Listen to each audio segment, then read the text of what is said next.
O que adianta ter as mãos e não poder tocar? O que adianta ter ouvidos e não escutar?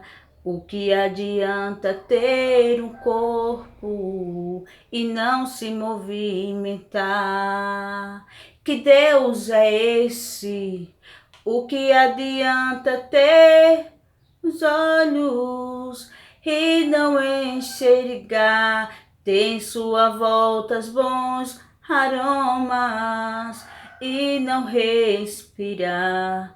Receber nome de Deus, porém morto está.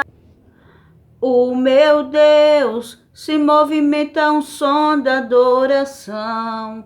É muito forte um toque de suas mãos. Inclina seus ouvidos para me escutar.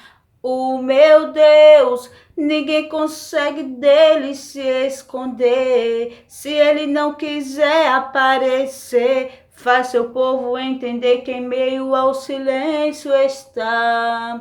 Ele está aqui, tem glória dele aqui, tem cheiro dele aqui. Sua resposta é fogo sobre o altar. E tudo que é mentira está sendo consumido. Deixa eu adorar. Ele está aqui, tem cheiro